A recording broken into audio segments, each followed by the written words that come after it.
All right, you guys, welcome to the Pop Club podcast. I am Dom. It's just me today.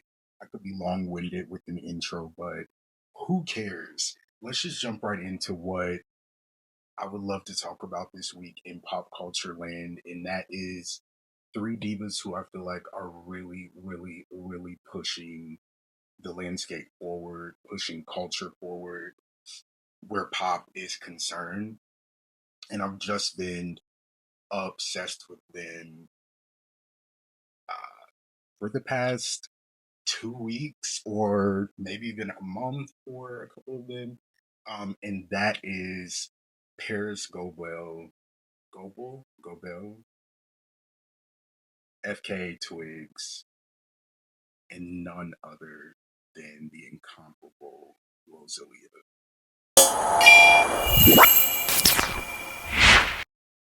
Now, let's start with Paris, okay?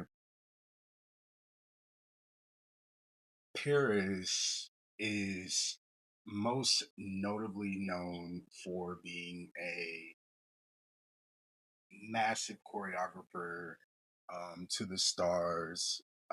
Jennifer Lopez was her first big gig. I think I saw in an interview that I watched, of the many that I watched from her. Of course, Rihanna became a longtime client. Justin Bieber, Beyonce. She choreographed parts of Beyonce Bowl for Christmas. Paris is just a monster, and born and raised in New Zealand, and comes from a background in the space where she really, really genuinely was like one of one and somebody who was kind of didn't have a lot of support around her. There wasn't a big community of people doing what she was doing. And so she's just like a true innovator and somebody who I really respect and admire in that right. Like, I come from a small town. Um, and so like just being somebody who's creative in a space, not saying that people from small towns can't be creative, but just feeling like your dreams and your aspirations or your goals or your visions are much larger than where you come from. I definitely can relate to that. And so watching her say things like that in interviews really, really drew me into her. I really am somebody who is attracted to people's stories, as well as, of course, their talent and their art. And so, uh, but also, I had been a big fan of her work before I knew it was her work. And so, who wasn't a Rihanna fan growing up or still is. But I just remember loving, like, I'm a Pisces, Rihanna is a Pisces. And all of her choreography was always so fluid. Everything was just fluid movement, and like nothing was ever too difficult. It was always very cool and chill but succinct, you know. And I always took note of that. I'm like, her. I will always tell my friends, like, she has such water sign choreography. Like, who does her choreography? But dance wasn't really my thing. I never bothered to look into it. I just admired it and kept it moving. I would dig more into like the music and producers and um. But then here we are later down the line. And Paris' star started rising. You know, she's coming out more, getting more press, and I'm like, oh, so this is the diva behind this water sign choreo that I love so much. And so started kind of following her career. Well, that leads me to the today of things and why I want to speak about Paris today. Because I'm watching an interview from this diva recently. I can't remember who it was with, and I tried to actually find it so that I could cite the interview. I couldn't find it. So it must have been like a clip or something. I hate that like we're in this age now where like everything is so oversaturated. Like, where did I even see that clip at? Now it's just lost in the abyss. Anyway, um, but she was saying how she had an EP coming out. And I was like, oh my god, like, what is this gonna give? What is this gonna give? Um, and most recently, um, I am a massive Lady Gaga fan. I'm like such a monster. And when Gaga decided to part from her choreographer, Richie Jackson last year. It's like a big scandal, or 2 years ago rather. Shit, might have been three. The pandemic has really created a time warp. Anyway, she hired Paris, and Rihanna was like, pregnant every Thursday, and I was like, oh my god, Paris and Gaga together, yes. Oh my god, oh my god, like I was so geeked to see it. I remember chatting with my roommates about it. Me and Anthony were so excited. Me and Aaron talked about it, and I said, I want to see what they are going to create together, what these two minds together are going to create. And of course, we got the Mayhem Ball and the Coachella performance out of it, and the Copacabana performance, and so that really sealed this diva in my stand eyes. The moment you work with Gaga and sort of brought her back into this pop sphere in a way that we as monsters really needed and wanted and were seeking. Um, major respect. And so jumping back into now, my ADD, this diva has dropped the EP or is dropping an EP, but has already dropped a single from the EP entitled "Don't Break My Heart, Baby." I'm simply standing like, like I love it already. Sit, leave, dance, twirl in the club, but I am just a lover, girl. It's I. The song is kind. She's kind. It is just super cool. Okay, so a bunch of vague things I'm saying. For one, who knew, right? Now, Paris has been teasing the fact that she produces for quite some time now. So if you follow her on social media, um, then you'll see that she's always in the studio or tinkering around or like hanging with the producer here, or just with her friends creating music. But she's never super forward about, I'm working on this or I'm working on this. She's just a creative all the way around, which is also why I really enjoy her. I love people who can express themselves through multiple mediums. And if you look at her profile, it says Little Miss Do It All or Does It All. And she literally does, come to find out.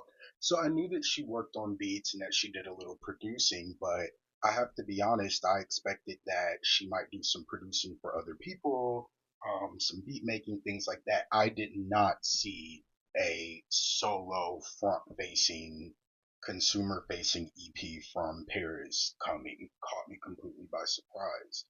Um, the song I'm giving a 8 out of 10 for what it is. I really love it. I really live for the sample that it starts with. I don't know what it is. But it sounds nothing like the rest of the song. It's giving like 90s vibe, and then bam, she hits you with the club beat. I love the way that she is using her voice in different ways on the song. Like she's giving you club voice, she's giving you sexy mama. I just had a couple shots. Then she starts singing, and I remember me and my roommates were watching the video, and I was like, "Y'all, the diva is singing. Like she's okay. She's not giving you Whitney Houston, but there's only one song from the EP out. It's very clearly giving dance electronic, but still I really love when a creative reveals another side of themselves. So to hear her singing on the song was really cool. And she sounded good. And then the lyrics were cool. Everything about it was cohesive. I'm in the club, but I'm just a lover girl. Your friends are getting way too friendly.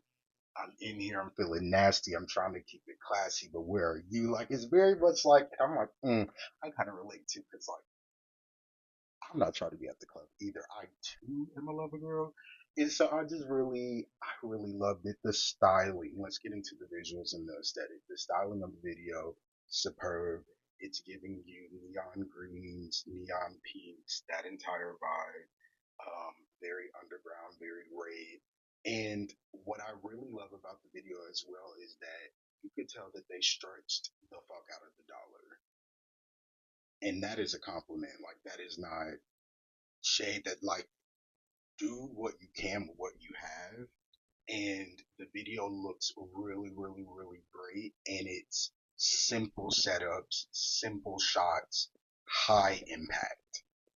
You know, dancing in what looks to be a subway cart, but everyone else behind them or behind her is colored one way, and she's vibrant in this massive pink wig, and you know what I mean. It was just the choices were very intentional, very high taste level, and you can also her confidence is unmatched. Like this bitch just knows who she is. Like it just like oozes out. Like I really, I feel that way. It's subjective. That's my opinion, but that's what I get. I feel like nobody can walk up to this lady and tell her who she is. She's just gonna like look, blink, and keep it moving. Like the way she moves her body, the way that she portrays her visions, it just is so self assured in a way. And I find it very inspiring. It's also the pop image and the way that that is challenged through that confidence, and it goes beyond the surface of body image and thicker bodies and coke bottle, and if you have big boobs, whatever. Like okay, yes, all of that, but like also yes, like to come into this arena as somebody who's typically behind the scenes where you don't have to adhere to a bunch of those standards because I'm not going to be on the stage, to then take yourself and be on the stage as your full self, to me is just dope. And it's like all three of the ladies that I'm discussing this week uh, are, ooh, I don't know if I should say this. It's episode one. What if I got canceled on episode one? I don't think it's sexist, is it? They're all natural body divas. It's not a judgment because do whatever you want that makes you feel great and feel good. But I do find it endearing in the age of today. And it's not even about men, women, masculine, female. I think we've heard enough stories from entertainers in the industry around the pressures around the image, and I mean even us as fans and consumers, the way that we put pressure on celebrities with image. And so I think for any entertainer today to be a natural body diva, as I call it, is sort of an act of defiance, in my view, and I just think it's really cool. So it's less of a judgment and like, ooh, look at you not touching yourself. Ooh, that person got work. Cause like, you know, if we all had the money, who's to say, you never know till you're in that person's shoes. But I do think it's very endearing. I think it's really cool.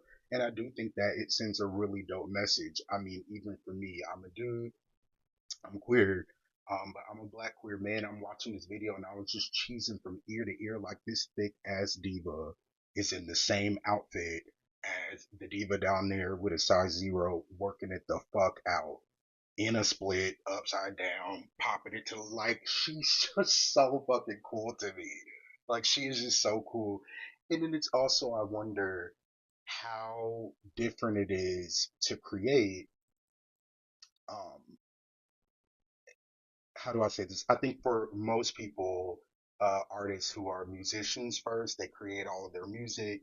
And then, for some of them, they're not dancers at all. And it's like, oh, girl, now I have to go and try to dance and learn choreography and whatever.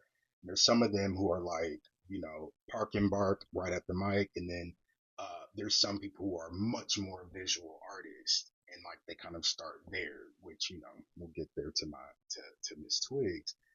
But with this, it's like when you've spent so much of your life and career as a dancer and a visual artist and a choreographer and you started there, what is that process like kind of working backwards? Like, I wonder what her creation or what her creative process is.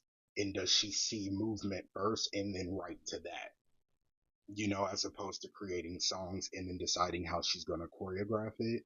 Like in the video that Sid Lee did twirl, like Did those movements come to her first, and did she assign the lyrics to them, or Miss Paris? I know we're new around here, but please come on the show.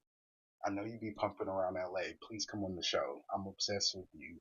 I'm obsessed, and I'm sad, and I'm ready for the rest of this. Paris's EP is called "A Girl Is a Drug," and you can pre-save it now. And "Don't Break My Heart, Baby." The song is already out. The video is already out. Check it out and let me know what you think about it.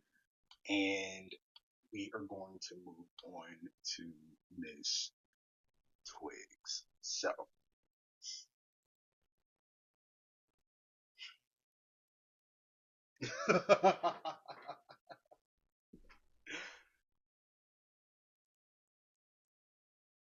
okay, so my history with Twigs, because I feel like everybody has a podcast or everybody has opinions. I want to be very clear that like this could be a biased space at times. I'm not a journalist. I'm just me hanging out in my bedroom, and I will always be completely honest about my experience with an artist. And I hate when people try to talk like they know everything when they just simply don't. So, Twigs is an artist that I respect deeply. Her artistry, and I think she's incredibly brilliant.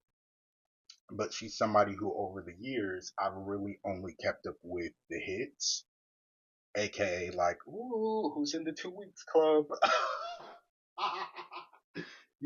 Girl in the video. Like the songs that are super palatable, I could keep up with because traditionally I've been like either super, super pop, pop, pop girl or like deep in some shit my dad put me on growing up, Jonathan Butler and shit. But the older I've gotten, the more that I've become more attracted to her music.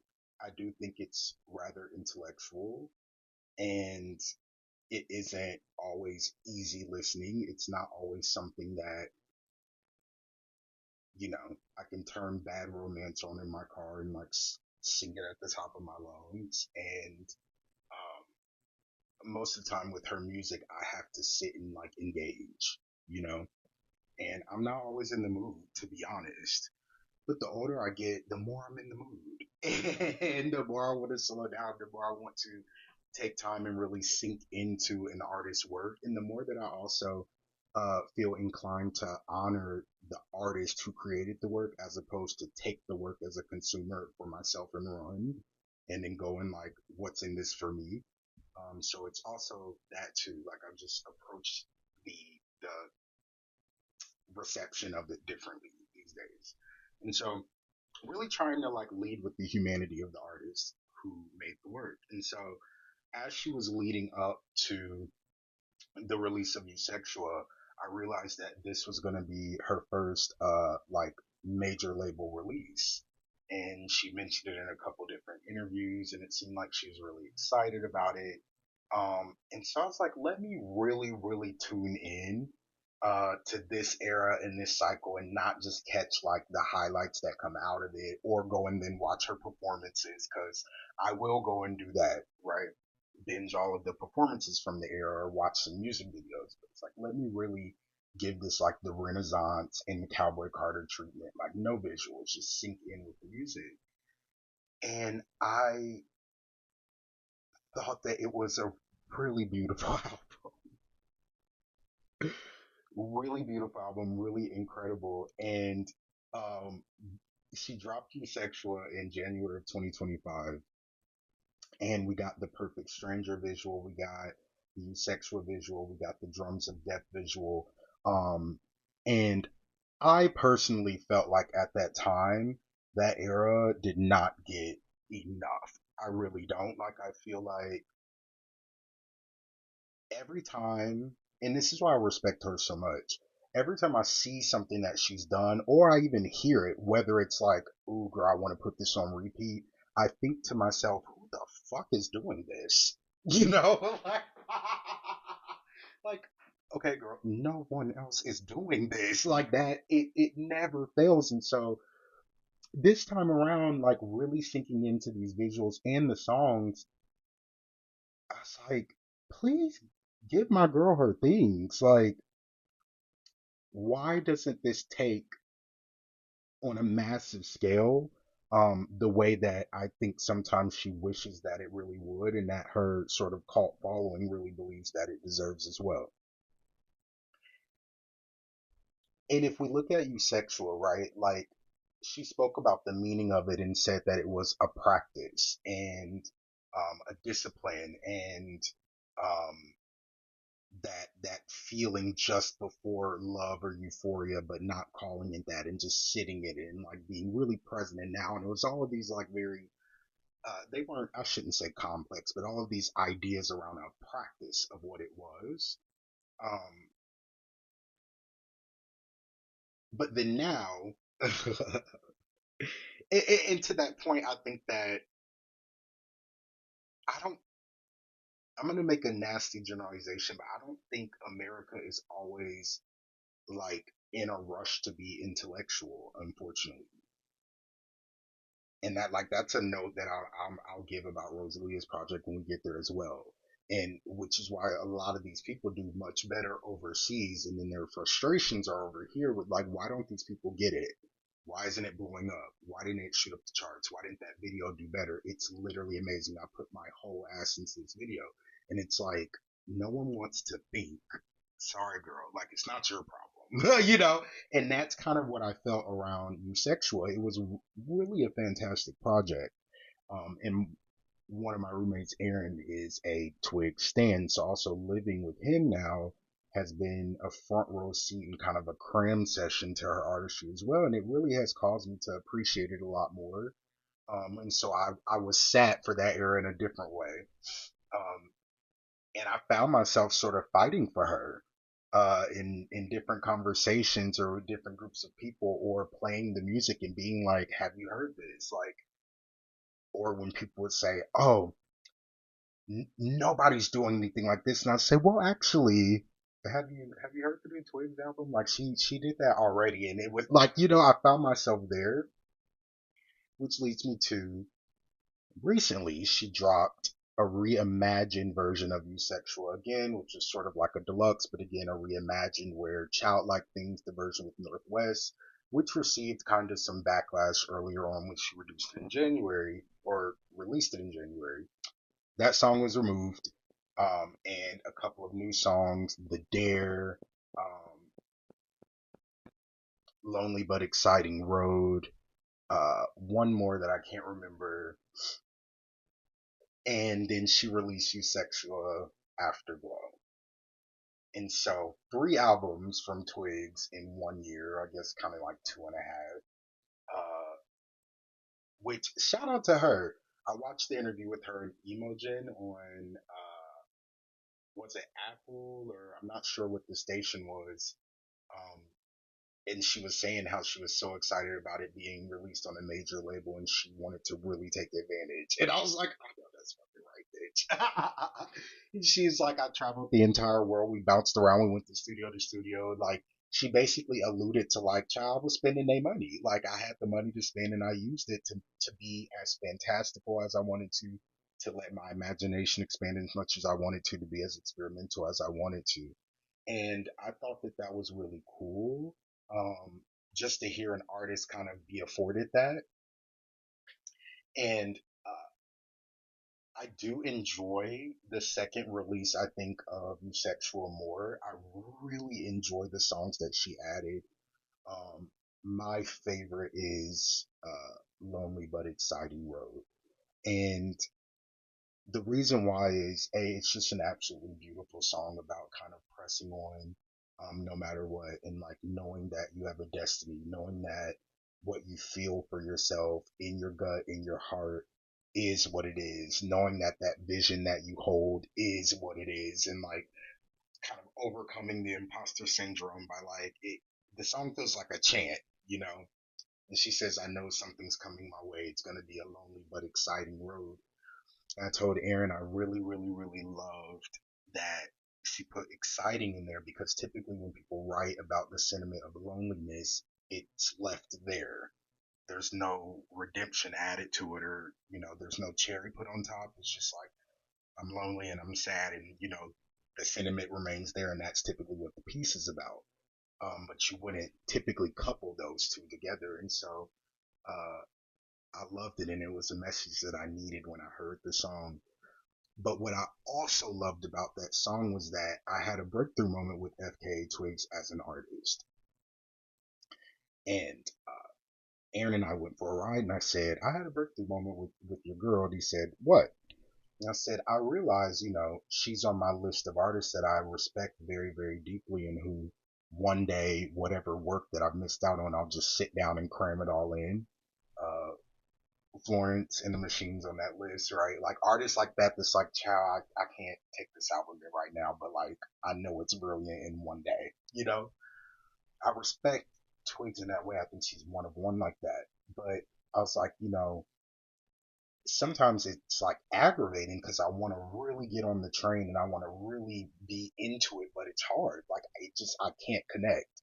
Like, I can't relate to the music, or I can't, it's not like sticking to me, but it's like technically good and I know it's amazing and it sounds cool. Like I've never heard anything of hers where I'm not like, this is cool as fuck. That's always the case, but I don't feel related to it. And I was like, I realized like that's what gets me attached to songs and hooked is the relatability, or if I can find a piece of myself in it, even spiritually.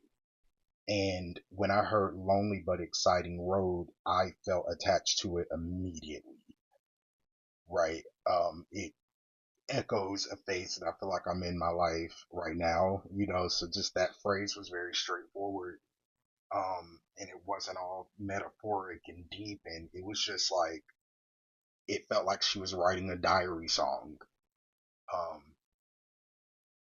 and then I connected to it, and then it made me want to dig into the rest of the song that had more complex parts. And then it made me want to dig into more of the album and the song before that. Well, what was the song before that? What was the song before that? Um, and I told him, and I said, I realized my issue with Twigs is that it's difficult for me to find myself in her songs. But today I found myself in one of her songs, and it was almost instant. And it felt really good. And I was like, and so it made me want to then go search and see if there's other songs that she has, because I do love her artistry. But if there's other ones I can just find myself in, that don't kind of go over my head. And so, uh, I would challenge you guys to check out those albums, especially if you kind of resonate with that feeling with Twigs, where you're like, I get that she's amazing, but I can't listen to her. I don't really connect. There are some really beautiful ones in this Sexual album set uh, that I think some of my more pop girlies, mainstream listening girlies would really, really enjoy. And I would start with Lonely But Exciting Road. Let's end out on the goddamn diva. I don't even know. I don't even know. I don't even know. I don't even know. Okay. Okay. So Rosalia.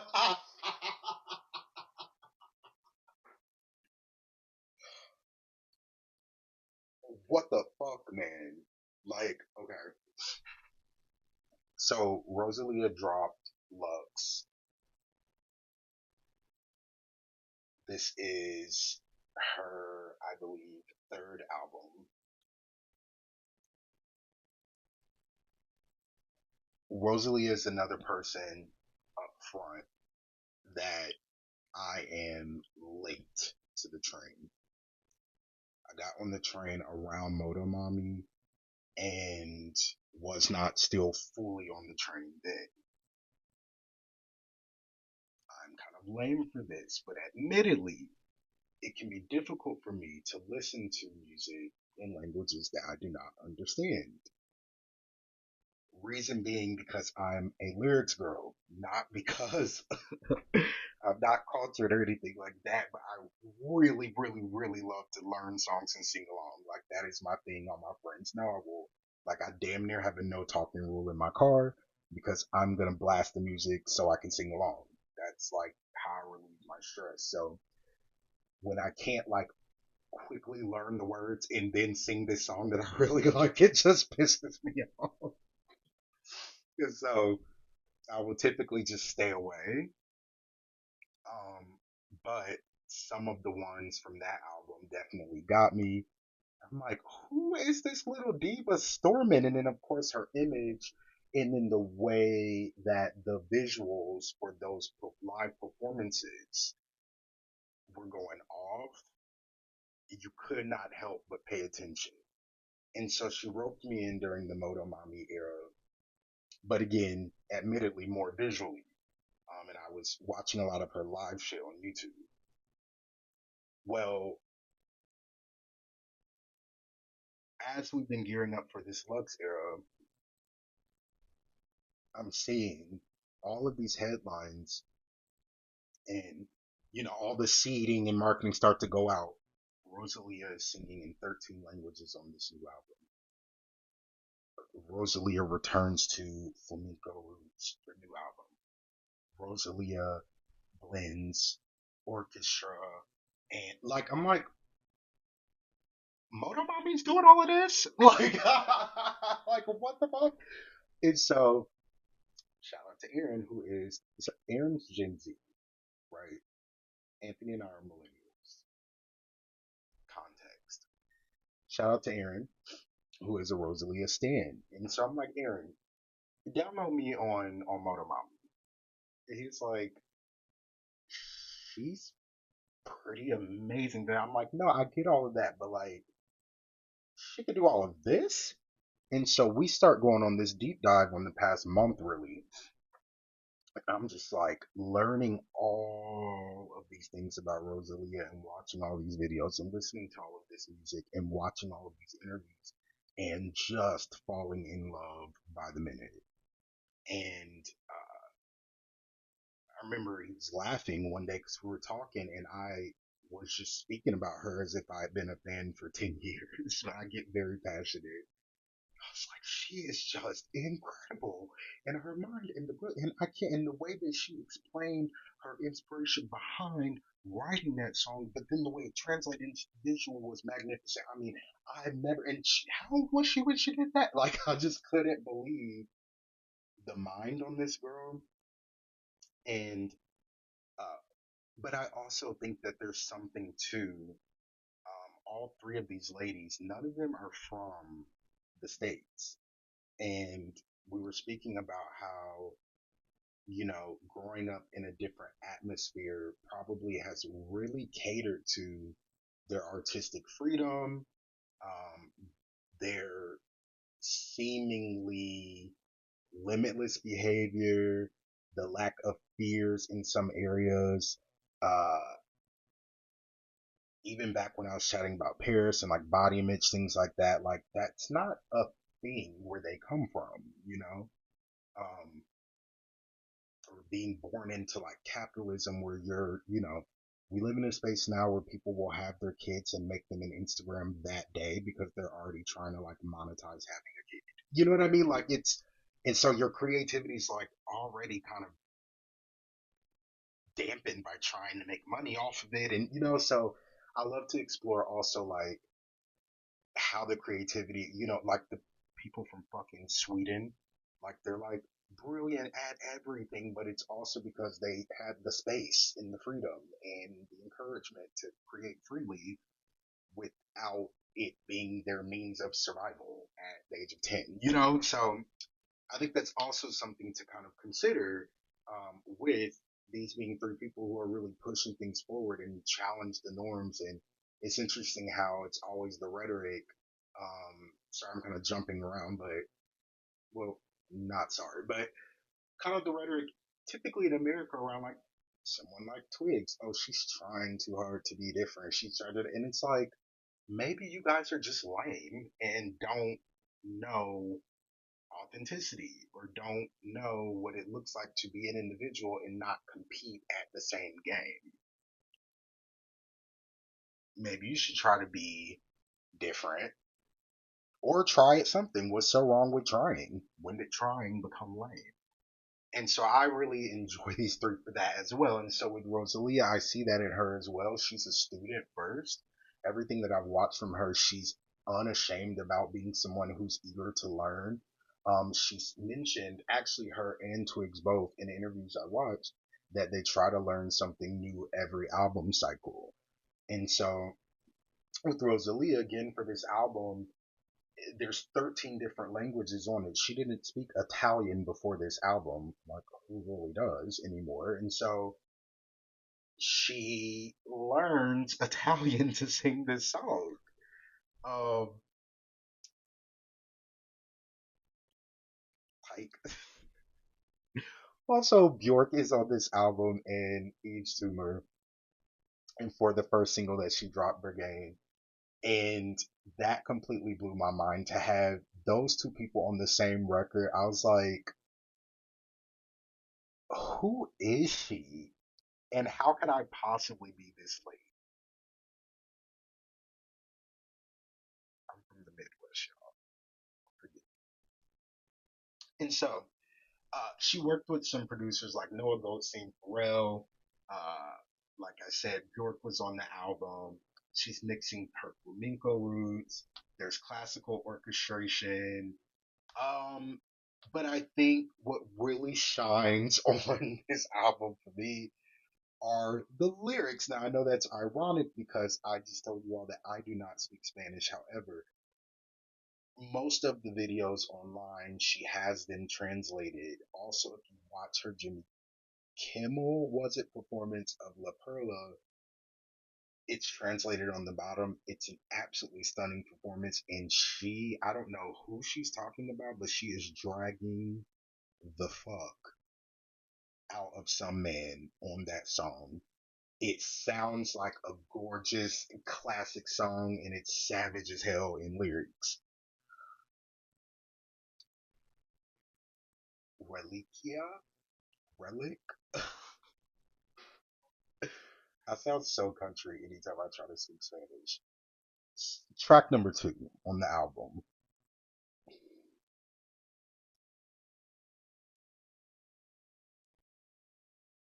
Y'all,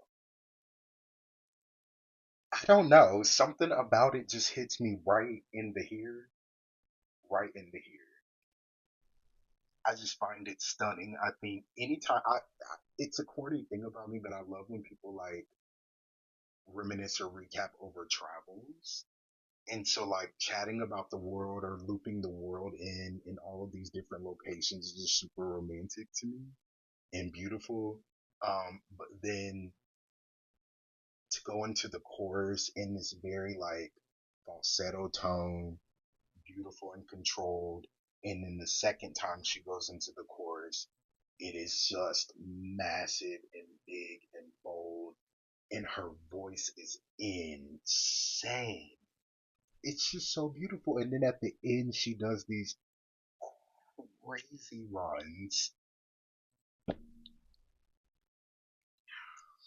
And then if you go on YouTube, she's performing the song live at some award show, and she sounds exactly like the album, and not in like a copy and paste recorded way. Like it's very obvious the mic is on, but it's like, whoa, this little diva is really singing. But I'm waiting to hear if she's gonna do the runs from the end.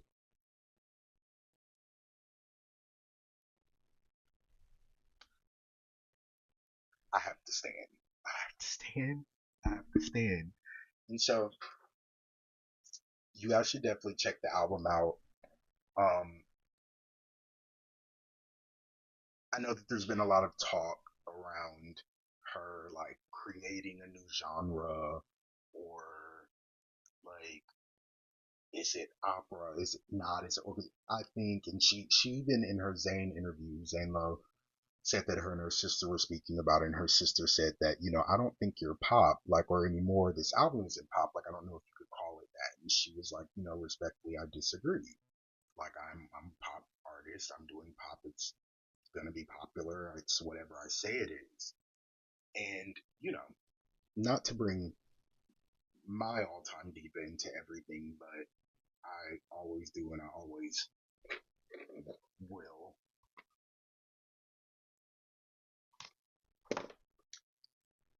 My art pop could mean anything, as the diva once said, like, genuinely real shit. Like,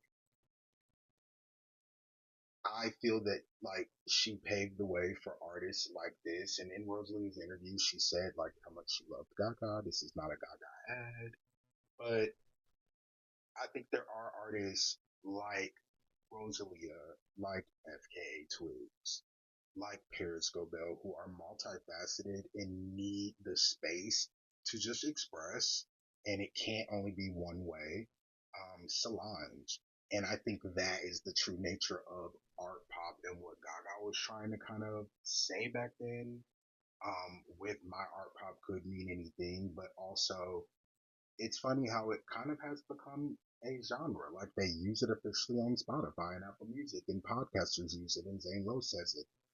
This is sort of this art pop album. And it's like, yeah, that is exactly what this is. And so to try to critique an album like this to say what is missing from it, for me, is impossible to do. Because it is a creation, brand new, all on its own, right? Like you can only say that something is missing from something if there's a specific way to do it, right?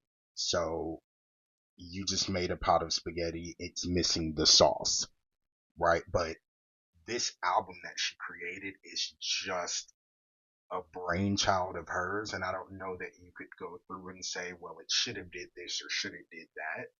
I think when you create an art pop piece like this, you create something that really can only generate kind of meaningless opinions, uh, but it just can't really be touched. It's just so unique, and all your own. There's like no formula here. Really cool. I rambled on enough. Hope you guys enjoyed this session, and I look forward to chatting more. Let me know the other things that you want to chat about. And let me know your favorite tracks off of Twigs' albums, Rosalia's album, and let me know your thoughts on Paris and her popping out as a pop star and not just a creative director and choreographer.